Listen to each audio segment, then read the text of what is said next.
Yeah, overall, the key to beating the imposter syndrome is to just take that leap of faith and to accept that people face the same types of doubts, fears, and uncertainties, stressors, whatever it is. Like Exactly. everybody's going through some shit. We're all human and we're all vulnerable, so just admit it.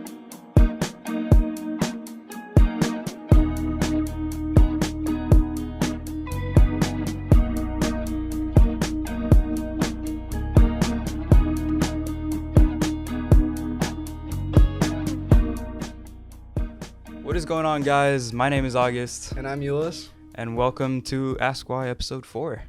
Today we're going to be talking about imposter syndrome. So let's get a better understanding of what imposter syndrome is.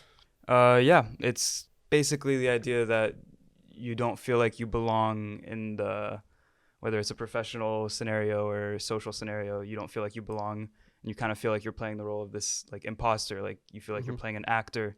That you're a fraud. Yeah, exactly. That you're not meant to be in the role that you're currently in. For you guys wondering what a syndrome is, the definition of a syndrome is a group of symptoms which consistently occur together.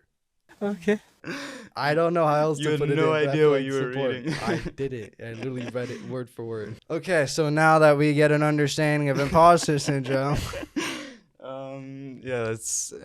I'll ask you this: how have you ever felt like you were affected by like the imposter syndrome? Like you felt like an imposter yourself? yeah, well, until recently, when I researched this topic, I didn't know it was considered a syndrome, and I didn't know it was labeled as something. But now I do, and I can pinpoint back to specific times in my life where I considered myself an imposter for some reasons. I feel like this is one of those things where it's very like you can clearly draw connections to it to yourself. I feel like it's one of those things kind of like horoscopes. Like you Yeah. have like that description, and it's very easy to just pinpoint it to your life and feel like, oh yeah, when I was a kid, like I never felt like I fit into that situation, and it's easy to draw lines. But No, you're very right. It's not like very much black and white. It's pretty vague. And if you happen to feel that syndrome at some point, that doesn't mean you're going to feel it again. And that doesn't mean it has no correlation with anything. So, yeah, but some stats, up to 82 people experience imposter syndrome. 82 people. 82, fuck. Just some stats, up to 82% of people experience imposter syndrome at some point in their lives. Oh, that's way more than 82 people. Yeah, that's a lot more than 82 people. But that's 82% is Yeah, the majority of people experience this in their life. how do you find a? I'm curious how you find a statistic like that. With surveys, random surveys. Is it like they survey like 10,000 people and they're like, have you ever felt this sense of not belonging? I think it's a group. Either like they make surveys with just like a specific group of people, like 10,000 people, and they use that as a sample for the whole population. I don't know. This syndrome also is like I feel like it's super interesting because it's so common and it's so like Yeah. it makes everything about it makes a lot of sense, but it's also such a gray area that it's like very hard to. Yeah, it's something that you can say, oh, that happens to everyone, like suck it up. But at the Yeah. same time, like as we're gonna see, has actual symptoms and things that and solutions and techniques that you can use to go around this problem a little bit. This you told me before this isn't in the DSM-5, right? That's the thing. It's not labeled as a mental illness. It's not in the DSM-5. It's just a syndrome that has a list of things that define it, but it's not like you don't get a test for it, and it's not something that is reoccurring in your life. Yeah, it doesn't have like defined like symptoms and. No, it's not tied to like genetics or not tied to not things like that. And it's not like an illness where if you have it, then it either stays there forever. Like it changes. Yeah. Since the imposter syndrome isn't as like distinct as we would want it to be, and it doesn't have that many clear cut, like obviously it's not at the fullest of its potential in terms of understanding it. What is like the history of it? How did this term become a thing? It was in the 1960s. So it was two people that came up with this term, a psychologist called Suzanne Imes and Pauline Rose Clance in 1970s. So psychologist Suzanne Imes, she was a therapist, and she had a lot of clients that got accepted to schools and had really high grades, but even though having high grades, they thought they didn't deserve their spot in their university. So after talking to those students that thought they didn't deserve their spot in the university, she became aware that the same phenomenon was happening to everyone. And so she decided to do a little bit more research with that other person, Pauline Rose Clance. And that's when they came up with the term imposter syndrome to relate to everyone. But at first, it was mostly applied to women, like high achieving women that had a lot of things going on in their life. So they were stressed. And that at first, their studies applied mostly to them. But then as the term got more used and recognized, it's now recognized as something that applies to everyone. Do you think that's linked in some way to the fact that women always had to fight for their position and they had a much harsher climb in terms of equality compared to men, and so therefore they had more of this feeling of wanting to belong and wanting to Absolutely. close that I gap? never thought about that, but you bring up a great point. That's I feel like that, like when you had like stuff in like World War II with the suffragettes and stuff like that, when everybody, women started to get jobs in factories and became a crucial part in winning the war and stuff like that. I feel like, yeah, and even when they had those high achievements, then they felt like they didn't measure up to men because it was so unequal at the time. So after it was recognized to high achieving women at first, and then it was more recognized to everyone else, then there was a list of different types of imposter syndrome that you can come up with, just so everyone could feel like they relate to this more, and not only high achieving women. yeah, well, there was those types, like you said, they were kind of crucial in defining the different types of imposter syndromes. You have the perfectionist, which is basically someone that aims to only do the full amount of the work if they feel like they can do it at a perfect level. So they won't necessarily commit to something unless they know that they can do it super well. Yeah. Then you have the Superman/Superwoman, which is basically someone that often struggles with work addiction, meaning they never feel fully satisfied with the work that they do put in. What's the difference between that and the first one? So a perfectionist will not launch himself into his work unless he is certain that he'll do it perfectly. And the Superwoman will only continuously work and just never feel satisfied with the work that they do, even if they make the best work possible. So they'll just keep going until they bring themselves relentlessly out. Okay. Number 3, you have the natural genius, which represents someone that struggles with perfectionism, but also sets like completely unrealistic goal. So they set standards that are too high for themselves and continuously try to prove themselves by doing a task that's too complex, which only leaves them to feel like they haven't done enough when they compare themselves to other people. Then number 4, you have the soloist, which is someone that has extreme difficulties asking others for help. So never wanting to just reach out and never settling for doing something with anybody else. And then finally, you have the expert, which is a person that never feels good enough despite being extremely knowledgeable. So someone that doesn't basically trust their knowledge and trust their insight, and basically feels the sense of inferiority without necessarily actually having that inferiority in the field. Can these different types go together? Like, do you know if you can be a perfectionist and a soloist at the same time? Well, I thought this was interesting because I see, like, I could totally relate to every single one of these. Like, exactly. I could feel like I've seen some parts of me where I felt like a perfectionist, and I've seen some parts of me where I completely felt like a soloist. Me too. I feel like it's like, once again, like this is super interesting. It's a super interesting topic, but it feels so vague that like every single part of it is easy. I feel like you can be misgauge, Yeah. So in my opinion, I think you can definitely be multiple types of the imposter syndrome, because they kind of connect. Overlap. They overlap a lot. After the different types came out, it made people be able to connect to one of these types or multiple different types, which proved the point that it wasn't only for high achieving women, but everyone could reach a point in their life that they achieved a lot and then didn't feel like it was worth it, or they didn't deserve the attention it was getting. Going from the term only applying to high achieving women to then the rest of the population, them having the different types of imposter syndrome enabled other people to be able to connect to these different types, and then allowed everyone to see that it was a concept that applied to more than just high achieving women.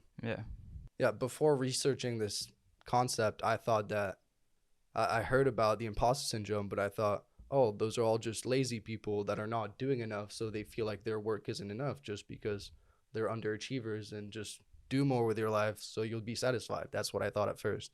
But now I was quickly proved otherwise. And I have a couple example with Albert Einstein, which we all know and did a lot of important work and is very famous. Mm-hmm.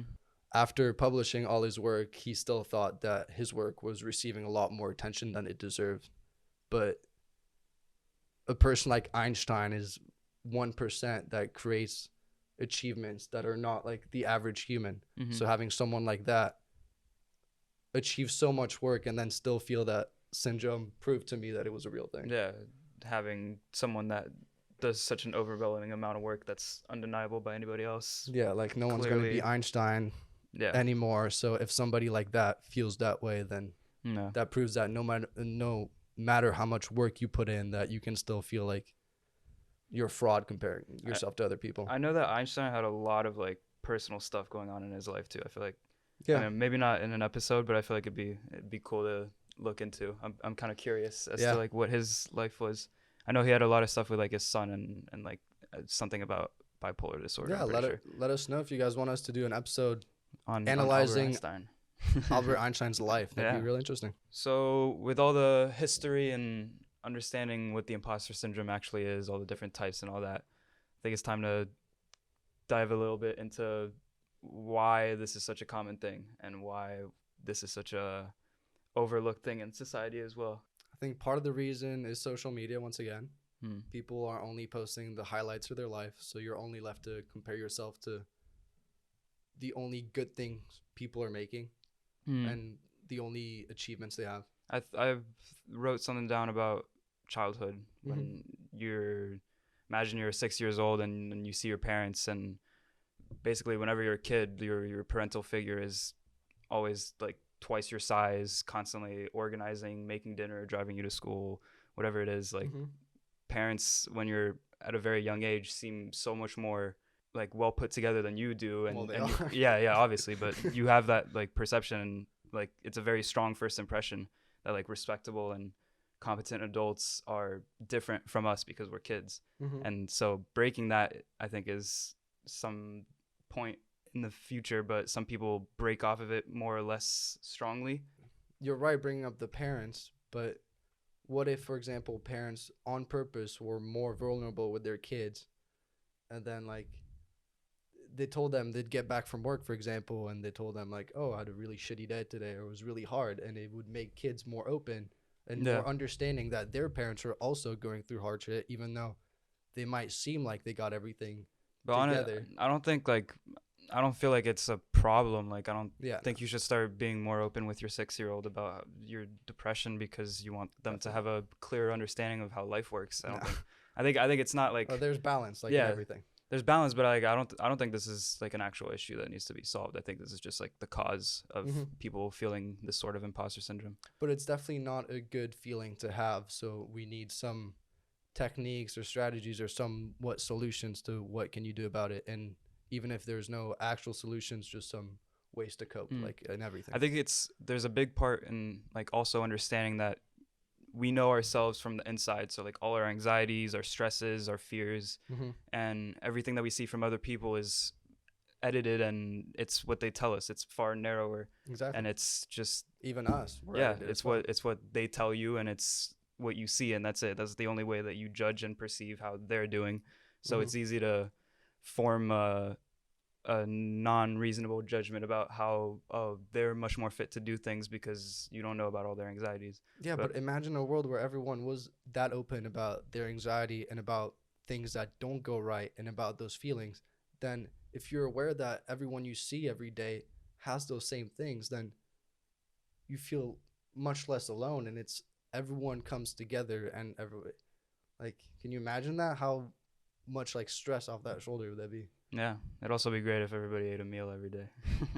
Very true. Very good point. Feels like an ideal way. No, like but that's something that we can so easily change a little bit in the direction, like even us being more vulnerable on the internet, it pushes more people to feel like if I stutter on this podcast, it makes someone feel like less self-conscious if during their school presentation they stutter. They're like, oh, that's human. Like let's stop acting like everything is perfect, because then it makes those human moments feel. I feel like this is so vague in general that it's almost, I don't think it's one of those like society has to change as a whole to change the way that people think. I think it's Not as a much whole. more of like an individual thing where Yeah. if you see the need to, or if you feel yourself like constantly downing yourself and just continuously just not feeling confident even though you should feel confident, I feel like that's something you should tackle like on your own, but it's not necessarily something that like Yeah. like what you said about like stuttering on the podcast. I think that that is a good point, but that's like one of those like life things that happens and you just it's kind of just happens and it's not good or bad. Yeah, so there's no solution to it, but we all have our ways to cope and ways to go around this topic. Do you have ways yourself, a couple little tips and tricks you do to?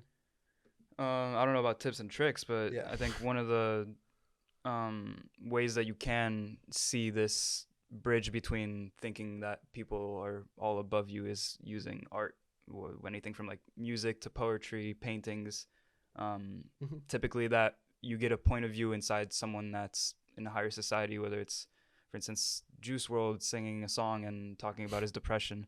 Yeah. That lets you into someone who makes millions of dollars and has so many great things that he had going in his life, but you saw that sad side of him. Yeah. So I think it bridges that gap of like feeling like, oh, everybody else is so perfect and I'm not. And there's actually this quote from a philosopher in the 16th century who said, "Kings and philosophers shit, and so do ladies." That's good. And that was by Michel de Montaigne. And yeah, the power of this quote is just basically, I mean, think about this in the Reality 16th check. century. Like, yeah, like it's just funny to have someone say that because it's something that people forget sometimes. Like the stupidest thing Mhm. just goes neglected and you forget about it and you put them on a pedestal. Yeah. And it's, yeah, it feels weird. Yeah, overall the key to beating the imposter syndrome is to take that leap of faith. Yeah. Yeah, overall the key to beating the imposter syndrome is to just take that leap of faith and to accept that people face the same types of doubts, fears and Yeah. uncertainties, stressors, whatever it is. Like Exactly. everybody's going through some shit. We're all human and we're all vulnerable, so just admit it. Hope you guys enjoyed this episode of Ask Why. Make sure you check us out on Twitter, Instagram, YouTube. Leave us a comment, some likes, subscribe. Yeah, thank you guys so much for watching. We'll catch you guys next week. Yeah. Peace. Peace out.